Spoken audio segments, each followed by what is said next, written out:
10 ወሳኝ የህይወት ህጎች።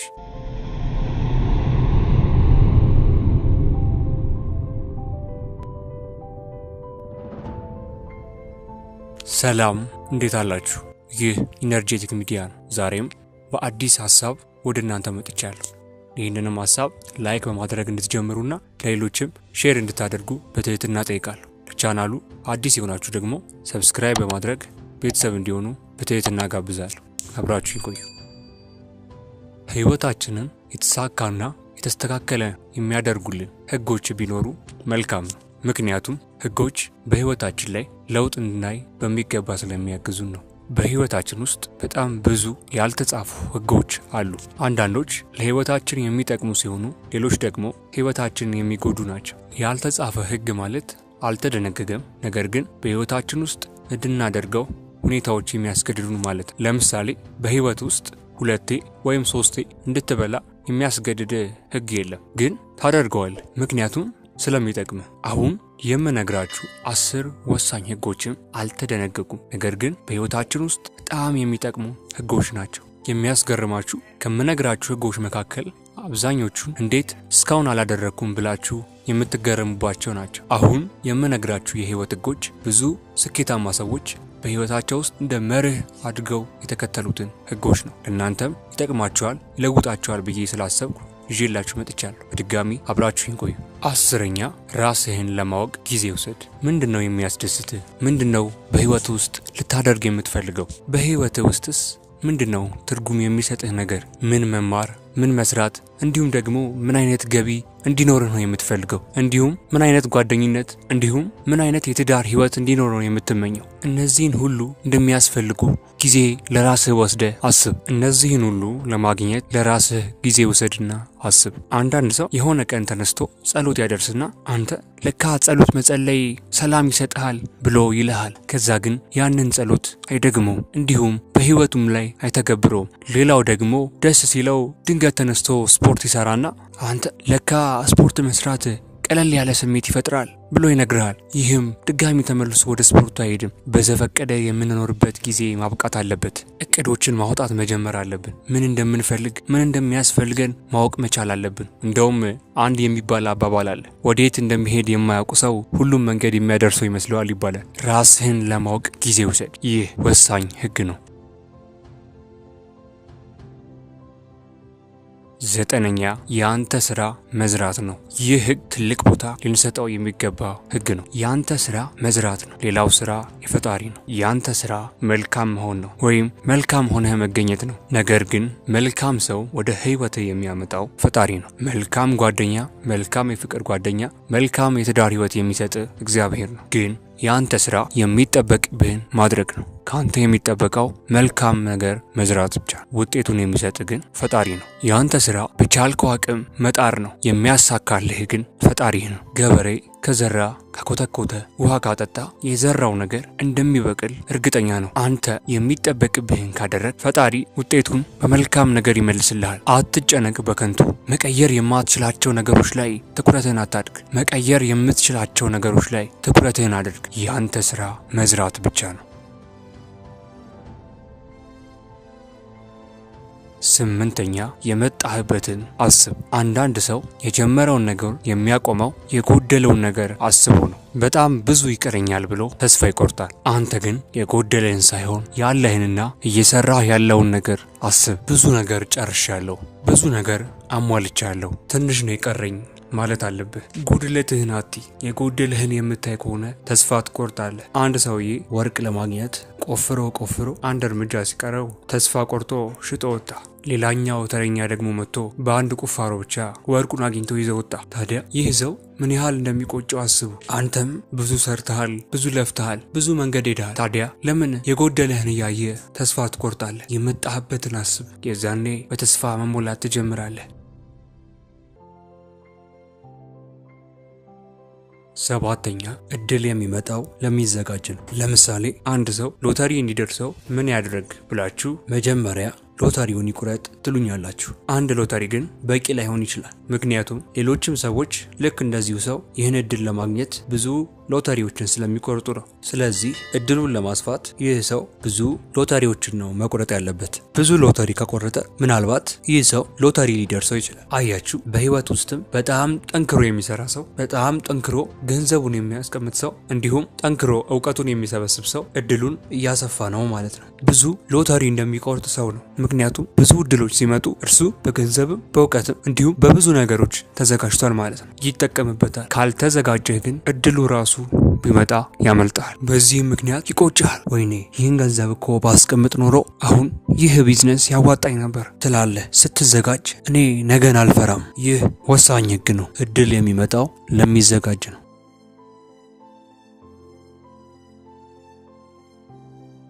6ኛ ልታደርግ የምታስበውን ሁሉ አትናገር። ራዕይ የምትኖረው የምታደርገው ነገር ነው እንጂ የምትናገረው ወይም በሄድክበት የምታወራው አይደለም። ለሰዎች በተናገርከው በዘራኸው ቁጥር አቅም እያጣህ ትመጣለህ። ያወራኸውን ወሬ አታደርገው። ብዙ ጊዜ ባትናገር ጥሩ ነው። በተለይ መናገርህ የሚጠቅምህ ካልሆነ፣ በተለይ ያ ሰው ህልምህ ላይ የሚረዳህ ካልሆነ ለምን ራዕይህን ትነግረዋለህ? ሰምቶ ዝም ለሚልህ ይህ ነገር ቢቀርብስ አትችልም እኮ አይሳካልህም እኮ ለሚል ሰው አትናገር። ምክንያቱም በነገርከው ቁጥር አንተ ራስህ አቅም እያጣህ ትመጣለህ። አብዛኛው ጊዜ ውስጥ የተቀመጠው ነገር ልውጣ ብሎ ትጨነቅ ይሆናል። ነገር ግን ያንን ሐሳብ ለራስህ ንገረው። ስለዚህ አንተ መናገር አይጠበቅብህ። ስራህ ራሱ መናገር እስኪጀምር ድረስ ዝም በል። የምታስበውን ሁሉ ለሰዎች አትናገር። 5ኛ ፍርሃትን መጋፈጥ ተለማመድ። በጣም አጥብቀ የምትፈልጋቸውን ነገሮች ያሉት ከፍርሃት ጀርባ ነው። አየህ፣ ለውጥ ከፈለክ ፍርሃት ከያዘ በቃ ትልቅ ነገር ሊያመልጥህ ነው። ስለዚህ መለወጥ አለብህ። ራስህን ማሳመን አለብህ። ጥልቅ መሻት ያለው ሰው ፍርሃቱን በሚገባ ይጋፈጣል። የማይፈራ ወይም ጥርጣሬ የማይሰማው ሰው በጭራሽ የለም። ሁሉም ሰው ትንሽዬም ቢሆን ፍርሃት አለው። ፍርሃትን የምታሸንፈው በፍላጎት ነው፣ በጥልቅ መሻትህ ነው። ምን ያህል ትፈልገዋለህ ያንን ነገር? ያኔ ዋጋ መክፈል ትጀምራለህ። ያንን ነገር ባታደርግ የምታጣውን ነገር አስብ፣ የሚጎድልብህን ነገር አስብ። እንዲሁም ያንን ነገር ደግሞ ብታደርግ የምታገኘውን ነገር አስብ፣ ሽልማቱን አስብ፣ ውጤቱን አስብ፣ ስኬታማነትህን አርቀህ አስብ። ያኔ መፍራት ታቆማለህ። ሙሉ በሙሉ በራስህ መተማመን ትጀምራለህ። ለአይምሮህ ደግሞ ደፋር እንደሆንክ ንገረው። አይምሮህን ከነገርከው አንተ ጥልቅ ፍላጎት ካለህ የምትፈራው ነገር አይኖርም። ፍርሃትን በሚገባ መጋፈጥ መጀመር አለብህ። ይህ ወሳኝ ህግ ነው።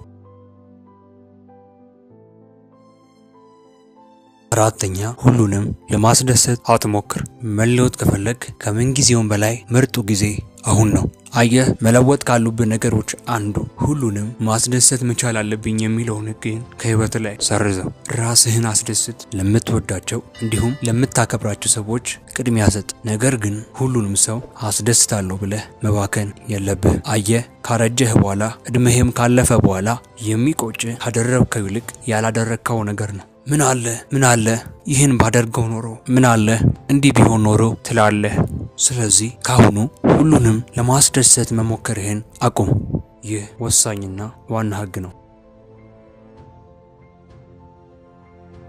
3ኛ ዝም ብለህ ቀጥል። አንዳንዴ ፍላጎት ታጣለህ፣ ማቆም ትፈልጋለህ፣ ትሰለቻለህ። ህይወቱ፣ ትምህርቱ፣ ስራው፣ ሁሉም ነገር ትርጉም ያጣብሃል። በቃኝ ማለት ትጀምራለህ። ግን ዝም ብለህ ቀጥል። ምን መሰለህ? አየህ፣ የምትፈልገውን ነገር ለማግኘት አንዳንዴ የማትፈልገውን ነገር መስራት ሊኖርብህ ይችላል። ህይወት እንደዚህ ናት። አንዳንዴ ዝም ብለህ መቀጠል ትርጉም ይሰጣል። ማቆም ጊዜያዊ ስሜት ነው፣ ግን ትልቅ ነገርን ሊያሳጣህ ይችላል። አሁን ብታቆም አሁን ሳይሆን የሚቆጭህ አልፎ ቆይቶ ነው ሊቆጭህ የሚችለው። ስለዚህ ዝም ብለህ ቀጥል። ጉሙ እስከሚታይ ድረስ ቀጥል። አንዳንዴ እኮ ጉሙ የሚሸፍንህ ወይም የሚከልልህ ወይም ድንበር የሚሆንብህ ይመስልሃል እንጂ አያቆምህም። እስከሚታይህ ድረስ ሂድ። በጭራሽ ማቆም የለብህም። ዝም ብለህ ቀጥል። ይህ ወሳኝ ህግ ነው።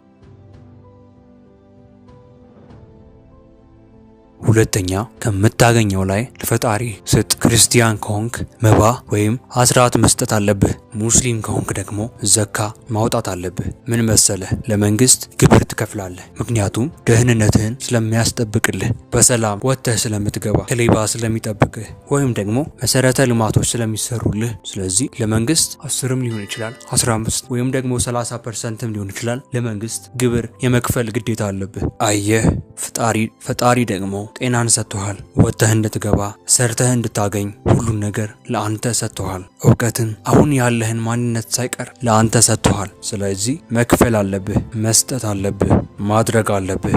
አንዳንድ ሰው ይህን ሲሰማ እኔ እኮ የተቸገረ እየረዳው ነው፣ ያው ይሄ ደግሞ ለፈጣሪ እንደመስጠት ነው ሊል ይችላል። ግን አይደለም፣ ይለያያል። መጀመሪያ ለፈጣሪ መስጠት አለብህ። ከዛ ግን ለችግረኞች መስጠት የአንተ ፍላጎት። ቅድሚያ ግን የምታወጣው መባ፣ አስራት ወይም ደግሞ ዘካ ነው። አሁን ወደ መጨረሻው አልፋለሁ።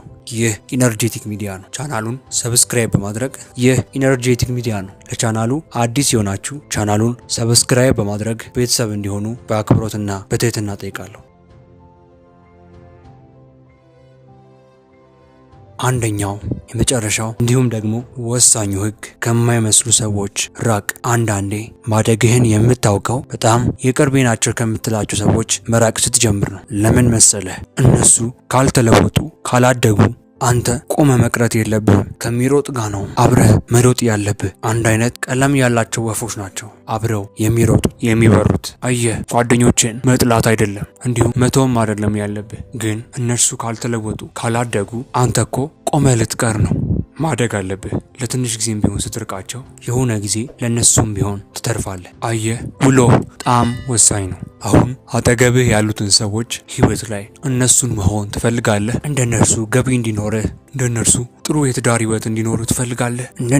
እንደነሱ መሆን ካልፈለግ ከነርሱ ራቅ። የማይመስሉን ሰዎች ራቃቸው። አንተን የሚመስሉህና ስኬታማ ሊያደርጉ የሚችሉ ሰዎችን መቅረብ ጀምር። ህይወትህን የሚቀይረው ውሎህ ነው። ደጋግመህ የምታያቸው ደጋግመህ የምትመለከታቸው ነገሮች ናቸው ህይወትን በሚገባ መቀየር የሚችሉት። ስለዚህ አብረህ የምትሆናቸውን ሰዎች ምረጥ። ቤተሰቦቼ ካወራችሁ 10 ወሳኝ የህይወት ህጎች ውስጥ ለእናንተ የትኛው ተመቻችሁ? በኮሜንት ላይ አሳውቁ። ዛሬው እዚህ ጋር አበቃው። ይህ ኢነርጄቲክ ዩቲዩብ ቻናላችን ነው። ቻናላችን አዲስ የሆናችሁ ቻናሉን ሰብስክራይብ በማድረግ ቤተሰብ እንዲሆኑ ስል በትህትና ጠይቃለሁ።